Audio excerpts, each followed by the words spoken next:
You are Locked On Hawks POSTCAST, part of Locked On Sports Atlanta on the Locked On Podcast Network. Your team every day. Welcome into the Locked On Hawks POSTCAST, your home for the best Atlanta Hawks talk. It's local insight you can't get anywhere but right here at Locked On. I'm your host, Tenitra. Batiste. Alongside me is NBA and college basketball analyst DeShaun Tate. Today's episode sponsored by Game Time. Download the Game Time app, create an account, and use code LOCKEDONNBA for $20 off your first purchase. The Locked On Hawks POSTCAST is also part of the Locked On Podcast Network, your team every day. So the Hawks were looking to end their West Coast swing going 500. We'll talk about how the defense didn't quite understand the assignment, nor did we. And we'll discuss if a Midwesterner and a Southerner with Northeast sensibilities are ready for what the Hawks have to get ready for this AM. But first, let's talk takes on how the Hawks didn't get it done in the Valley of the Sun with the 123-115 loss to Phoenix. And Tate, you said the Hawks didn't take advantage of the Suns' vulnerabilities. That they didn't, Tenitra. And listen, I mean, I thought that this was a game. I feel like there was one of these that was not too long ago where I was like, it's not that they were sleepwalking, like they didn't come to play, but it also didn't feel like they kind of gave me the impression that they were playing like a real like contender or anything like that. Like they were getting up for the Knicks or something like that. Now you would think that that shouldn't be the case, obviously, because it is the Phoenix Suns. They've got two of the, or three even in some cases, now that all of a sudden Bradley Beal acts like he knows how to play, but of some of the more prolific scorers in the NBA and what have you. So it shouldn't have taken on that much. Perhaps some of this without making an excuse, but yet it's just reality that being on that West Coast road trip and obviously being on a different time zone. I get it. They've been on a different time zone for a long time, so they should be used to it and all that kind of stuff. But yet still, it's just really difficult, even when you don't have a chance to just kind of go back home and get a home cooked meal every now and then, kind of being on that road. You know what I'm talking about, Tenitra, being on the road all the time and being in and out of different hotel rooms. I know people are like, oh, how hard of a life do you have it? But sometimes it's just not easy. It's not the same when you're sleeping in your own bed sometimes. So, I think that that's part of some of it. I don't think that Atlanta took advantage of some of the miscues that Phoenix did have. And they just didn't force them to play defense. I thought that, Phoenix is one of those teams that tend to be kind of shaky. We saw that in their last game when they played against Charlotte. Not only did they lose by a very significant margin to Charlotte, so I get it maybe that they were a little PO'd coming into this game, but they were also out-rebounded by Charlotte by quite a significant margin as well. And I thought that that was also a department in which the Atlanta Hawks should have exploited a little bit more. The front court being one of the more, I guess, consistent things that the Hawks have going for themselves. I know we'll talk about that later, but they just didn't do everything that they needed to do to get the dub. And I thought that was a big part of it. Yeah, that's a good call on the rebounds because the Suns did out-rebound the Hawks 42-32. And particularly kind of saw that stretch into defensive rebounds in particular. And so that really kind of leans itself into, hey, they were at least ensuring on some level or attempting to ensure that the Hawks wouldn't have the opportunity for second chance points. And when you think about that margin of 30 rebounds to 24 on the defensive side of the ball and the Hawks just losing by 8 points, that kind of, there's some symmetry there. So yeah, you're absolutely right. Maybe if they could have gotten at it a little bit more inside on the boards, giving themselves an opportunity to maybe get back some of those points, then maybe we're having a different conversation tonight. And I tell you, for me, my take was that I wanted 3-3, but couldn't quite get it without one. And listen, 2-4, not bad when you think about what the odds said. The odds said, hey, they'll probably come off this particular road trip winning 2 and falling 4. Well, they won the 2 that they were projected to win. They lost the 4 that they were projected to win as well. Now, or lose as well. Now, granted, it was still a little tough because of the fact that the Hawks had leads at various points throughout this game. And even at the end of the game, you kind of saw an opportunity there because there was a sequence like late in the fourth quarter, where the Hawks had 3 straight stops. They pulled within 7, and then they even got it down to 5. And you like the fight there, right? But ultimately, when it mattered the most, to get just a few more stops. They just couldn't get it done in the end.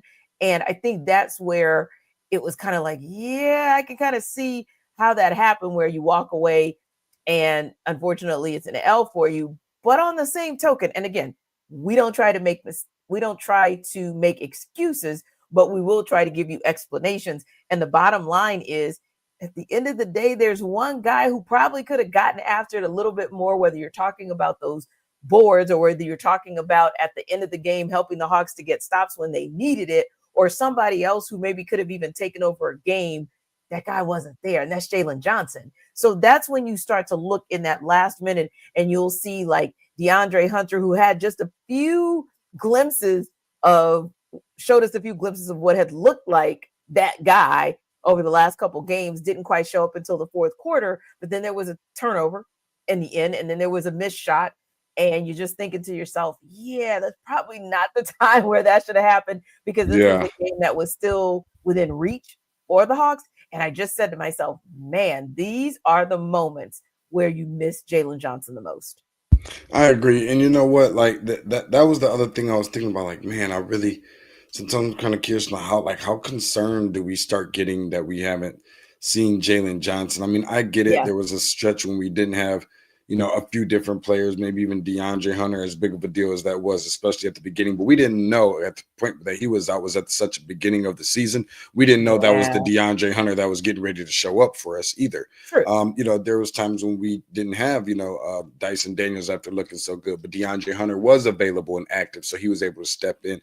There's not a replaceable person. I know we talk a lot about someone not being able to back up Trae and replace him at the point guard position. That's a very key point.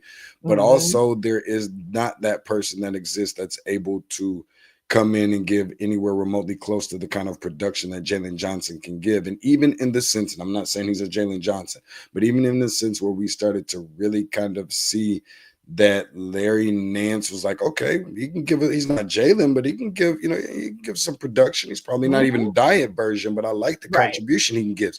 You don't even have him at this point. It's about bodies. It's about size, especially on the offensive side of the ball. Yes, defense, but on the offensive side, you don't have Capella that's going to give you a whole lot on offense. You don't have Onyeka Okongwu that's going to give you a whole lot on offense. So when you have that collectively, it just seems like the void left behind from Jalen Johnson, that hole becomes just that much bigger.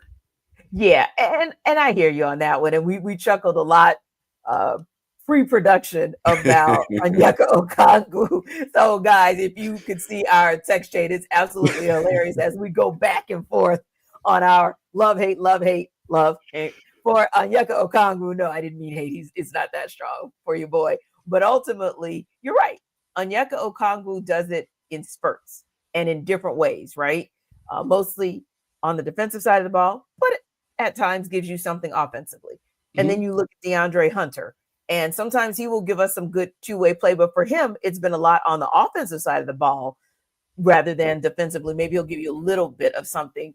Even Zachary Reese-Sachet gives a little, just not quite enough. And there's just, like you said, nobody on this team as currently constructed, because of course, I'm about to go there, but as currently constructed, who in the absence of a Jalen Johnson can give the Hawks that kind of boost and that kind of continuity in the front court. And I thought about this kind of, like I said, tongue in cheek, man. So no Kobe Buffkin. We've known that for several weeks. So that kind of made us think to ourselves, all right, time to get a little bit of something, put some feelers out there, Landry Fields, to kind of shore up your backcourt backups. But then when you see what happens to a Jalen Johnson, the fact that he is still in LA, getting that shoulder evaluated. So now, to me, that kind of moves you away from like a game time decision or day to day. That moves me into a little bit more of a head scratcher when it comes to Jalen Johnson and when we'll see him again. Now my thought is, okay, well, what about that front court? Because real talk, DeAndre Hunter, you can insert him there, but on the same token, you don't always kind of know what you're going to get out of DeAndre Hunter. And we've seen him be much more powerful and impactful of a player coming off the bench than you see him being inserted into that starting lineup. So yeah, for me, it was the fact that I was a little disappointed that the Hawks didn't go 3-3, but ultimately I could understand why they didn't, because that gaping hole it just kind of showed itself again tonight. But we'll break down something else that was kind of a gaping hole at points, and that was the defense, because it didn't quite seem like the Hawks defense understood the assignment, nor did we. We'll talk about it in the N1.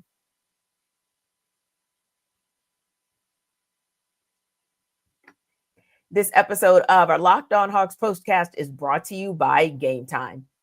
Love going to live events, whether it's sports, music, theater, or comedy? I know I certainly do. In fact, one of my favorite memories was attending a sports event, the Bayou Classic to be exact, back home in New Orleans, where the energy and the excitement was they were amazing. And so were the seats we had, by the way. Now, Game Time has made it even easier to get tickets like those for your favorite events with their new feature, Game Time Picks. This feature filters out the fluff to show you only incredible deals on great seats, so you don't have to waste time searching through thousands of tickets. I was looking for tickets to that game, even in a concert most recently, using the Game Time app, and it was very, very helpful. And like I said, with Game Time Picks, you can find amazing deals like I did, and you can even see the view from your seat before buying. The super deal was particularly impressive, offering great seats at unbeatable prices. Plus, the app's all-in pricing shows the total cost up front with no surprise fees at checkout. So take the guesswork out of buying tickets with Game Time. Download the Game Time app, create an account, and use code LOCKEDONNBA for $20 off your first purchase. Now, terms do apply, but again, create an account and redeem code LOCKEDON for $20 off, LOCKEDONNBA. Download that Game Time app today, because what time is it? It is game time. This episode of our Locked On Hawks postcast is also brought to you by Rocket RX. If you're ready to boost your confidence and take control in the bedroom, Rocket RX has the solution. Imagine feeling more prepared and performing at your best. Well, Rocket RX makes it simple and stress-free. Rocket RX offers FDA-approved treatments for erectile dysfunction at a lower cost than branded alternatives. No more uncomfortable doctor visits or pharmacy trips. Everything's delivered straight to your door in discreet, plain packaging. With Rocket RX, you'll get trusted care from a real U.S. clinical team. Complete a quick 100% online consultation, and you can get your free prescription today.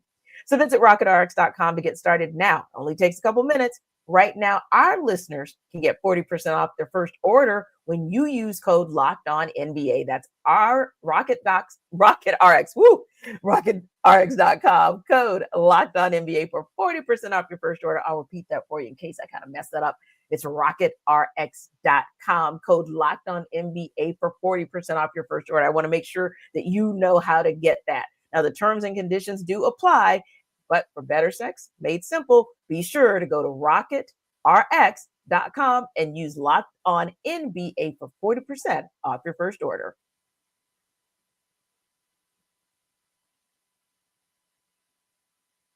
So DeShaun, granted, it was an offensive onslaught in the first half for both teams, for the Hawks, for the Suns. But it was interesting because when you kind of look back at the Suns, and granted, they went off from the three-point line early, especially in that first quarter. Very. 3 points on just 24 possessions. And that was kind of midway through that second quarter. But did you see anything defensively that maybe allowed Phoenix to have that kind of success, especially early? I'm not sure that there was anything super specific. I mean, I just think that on the defensive side of the ball, they, obviously it was made a little bit easier for them because Jalen Johnson wasn't out, but sometimes the lack of experience of what, Zachary Risachet is able to bring.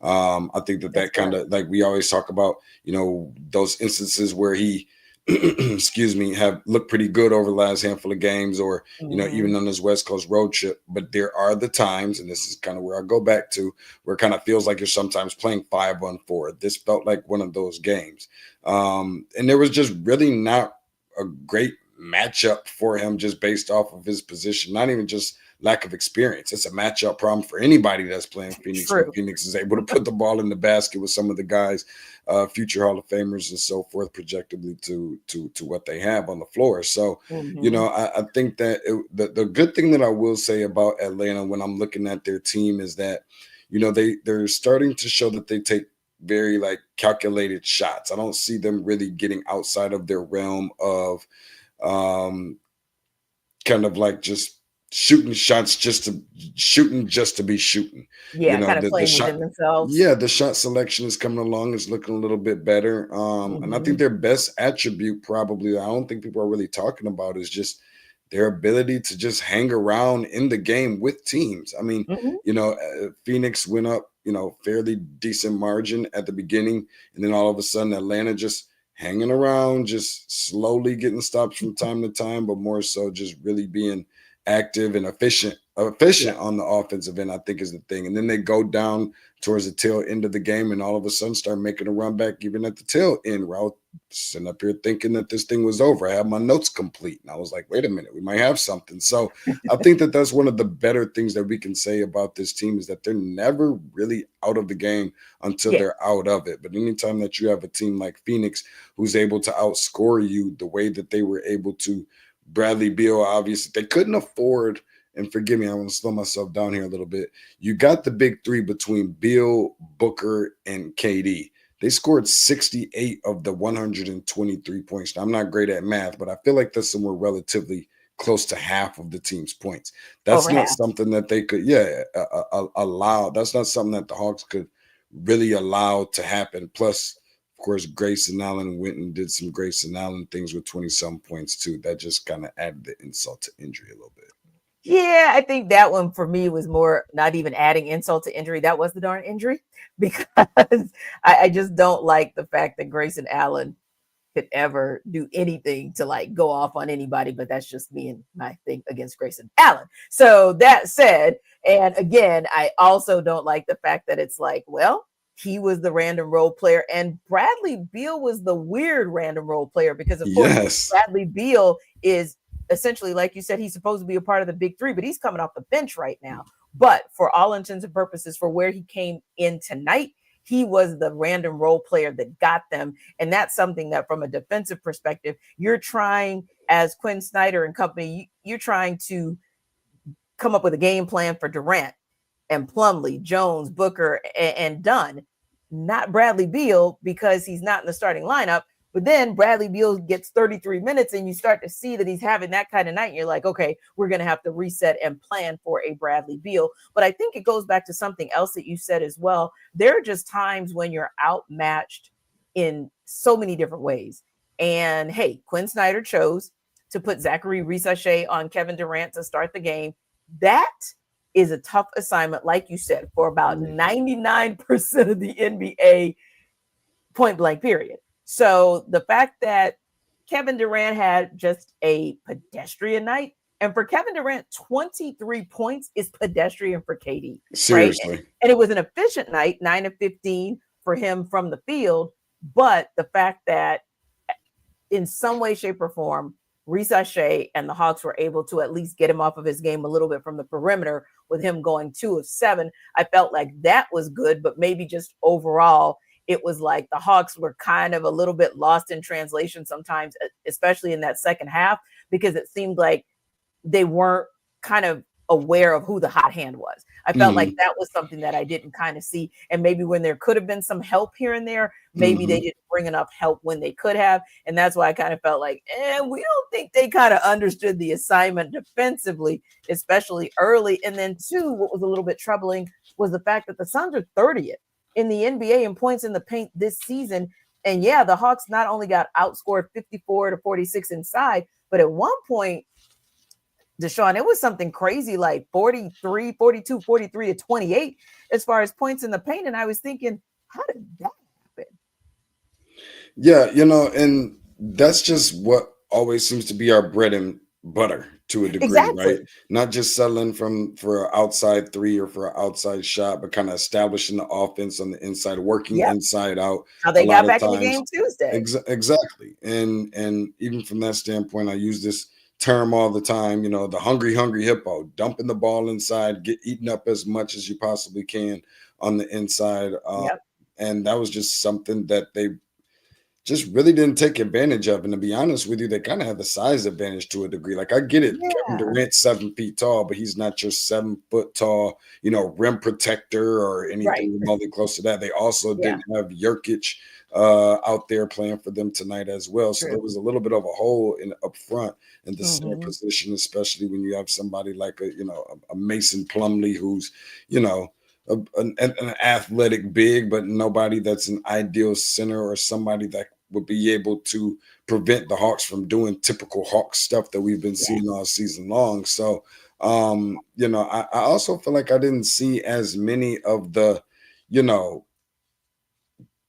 Trae quick step passes, defender, getting him on his hip, can't defense, kind of being drawn into him, can't figure out if he's going to throw the lob or throw a teardrop, and then next thing you know, we're dunking it home. I feel like that's another thing that's kind of been the bread and butter for the Hawks that we didn't see as much of tonight. And I feel like that's something that kind of neutralized Atlanta in its own way, kind of as a detrimental asset.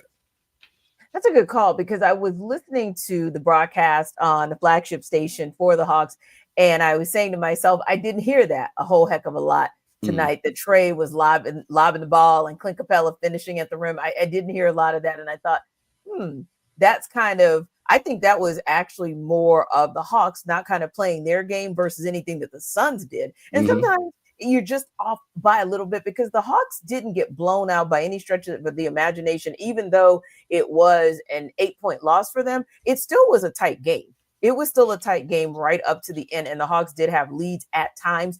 But to your point, it was those little things that we didn't quite see. We didn't see that Trae to CC combination that we're accustomed to seeing. We didn't see maybe a DeAndre Hunter kind of wake up and become DeAndre Hunter in the second half like he did in order to help the Hawks end up winning the game Tuesday night. But that said, I will tell you something that we actually saw that kind of worked in the Hawks' favor, and something that we want to see, or you guys should want to see tomorrow. We'll talk about both of those things when we come back in What's Next.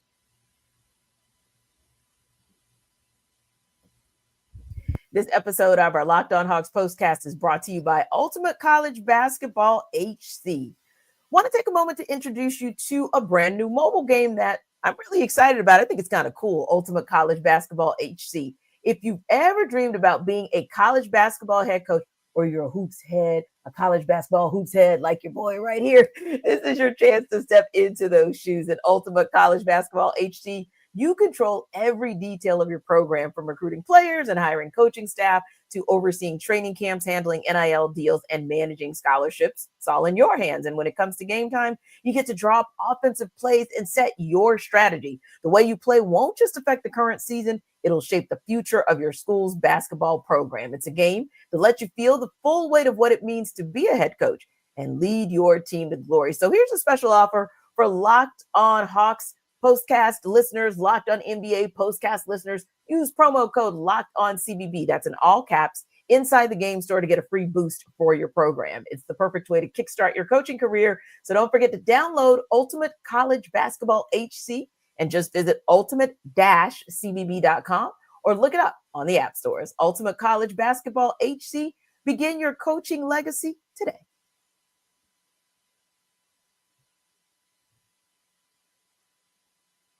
All right, DeShaun, this is a favorite for you, for me, and for our Locked On Hawks fans. So let's just get into it. Season after season, you and I have bemoaned the random role player, or as our faithful know, the RRPs that have just been a thorn in our sides. They're the guys, the ones that come off the bench, that torch the Hawks. They set career highs against the Hawks, and sometimes they just render the Hawks defense defenseless, right? But this season, I think that one of the encouraging things we saw tonight, one of the encouraging things we saw Tuesday night, and really as this season has gone on and this team has improved, is the Hawks giving teams a dose of their own medicine with some RRPs of their own. And we saw a couple of them tonight. One is kind of a new RRP, and one we're saying is an RRP just because, hey, we randomly don't know when we're going to see him and not see him this season in the lineup. So that said, I think the main guy that we could talk about tonight is, of course, David Roadie, who scored 11 points, but more importantly, dropped 3 of 3 from 3 tonight and really kind of made a difference to get the Hawks into this game early on. That he did. And I thought coming into this game, Tenitra, that he was a guy that if they wanted to get a win, especially, like I said, because you don't know all the time what you're going to get on the offensive side from Clinton, from Onyeka, and then obviously Jalen being out, he couldn't afford to have anything less than a B-plus grade night on tonight. I think he did a good job, and he kind of reminds me of one of those like undersized bigs. Yes, he is a little bit on the healthy side, even though he's kind of worked on that quite a bit, but yet moves it around very well as well, kind of deal. And he's a Swiss Army knife, so he is undersized. It's kind of like in that same mode of like a Grant Williams / Draymond Green Swiss Army knife type of guy. Maybe not necessarily great at anything, but really good at many things. Definitely not a point guard by any stretch of the imagination, but can be a ball handler in terms of setting up the offense every now and then.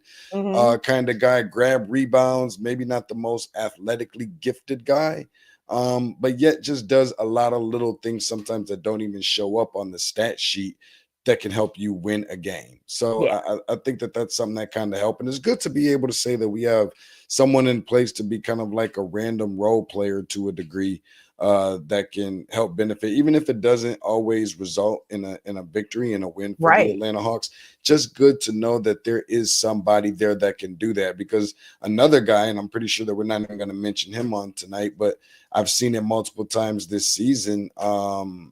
And that guy was Garrison Matthews, where he's just coming out shooting lights out with threes and having 20-point games. And I'm like, where did this even come from? And then it won't be him that next night. It'll be somebody else. So I think that's another element to this Hawks team. We always talk about their bench and how they're able to outscore the opposition from that standpoint. That bench collectively is what helps them. And not only can you not account for who's going to be the guy that's going to be the leading scorer as far as the starters all the time, but even the guy that you're not always sure, okay, you think it's just DeAndre Hunter, but in reality, it's not. They got guys that can kill you too. Yeah. And I like that, because this was one of those nights where you had two guys from that Phoenix Suns bench just go off. Grayson Allen went off, Bradley Beal went off. And like we said, especially Bradley Beal, not really your prototypical bench player, right? Yeah, but seriously. With them combining with Okodi and Ogadoro, you literally have 48, I'm doing some quick math here, but 56 to 54. So to me, it shows to you, like you said, it's that random role player piece that we're getting from that Hawks bench that allows them to be able to hang with that other team's second unit. Because in this case, you just had two players straight go off for the Suns, but yet it was more balanced for the Hawks. And I think that's the kind of thing that when you, as the season wears on, Trae Young needing to have more of a breather, or Clint Capella needing a breather, or let's just be honest, Clint not maybe having his backup in Onyeka Okongwu, not knowing what's going on with Jalen Johnson. So many reasons that it is good to have as much bench power as you possibly can. And like I said earlier, he's not your prototypical random role player for the Hawks either. That's Bogdan Bogdanovic, because we know he can be inserted into that starting lineup in a heartbeat. But to see him look more like his bogey self tonight was just a really refreshing thing, very positive to see him score 17 points and, more importantly, go 3 of 6 from 3. That's when it's encouraging and exciting, for me at least, when I see what Bogey is able to do. Speaking of something that I think is encouraging for you, because you were not pleased with the results that you saw last week as it related to Trae Young and All-Star voting. Well, we got the second round of the results today, and Trae's actually moved up a spot. He's up from 6th to 5th place. Now, granted, there's still some room for him to climb. Jalen Brunson, Damian Lillard, Donovan Mitchell, and LaMelo Ball, still a head scratcher for us, but he's still leading the way. But Trae did move up a notch.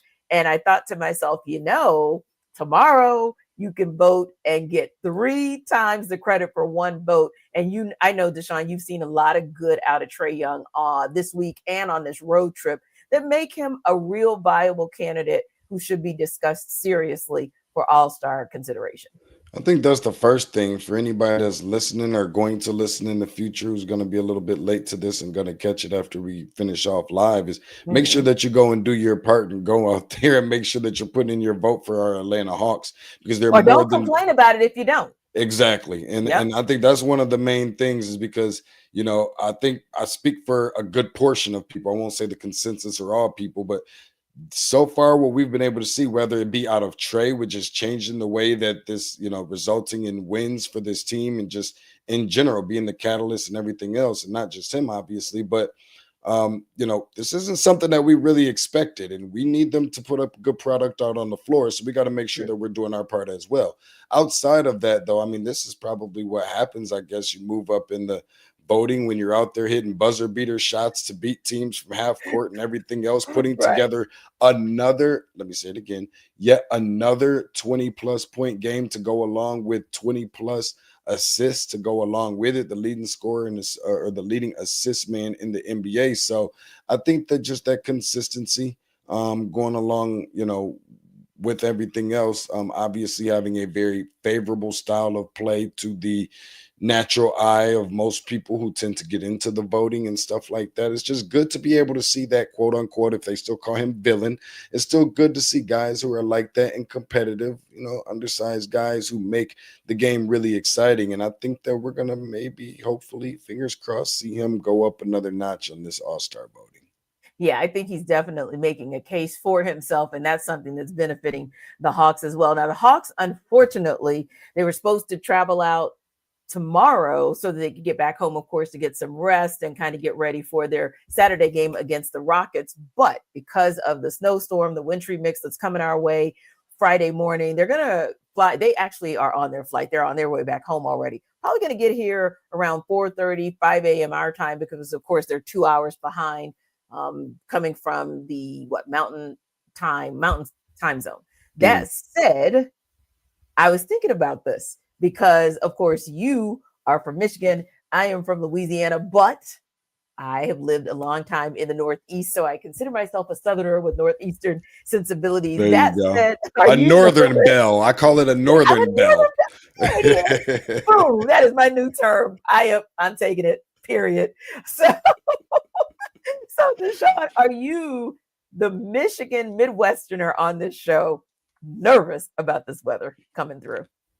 I mean, no. I mean, listen, I think there's always going to be the issues with the people that are on the road, right? That are out there driving, that don't know what the heck that they're doing. So when you're the person that is, from the Midwest or somewhere where you're used to seeing stuff like this, you get concerned about the people around you.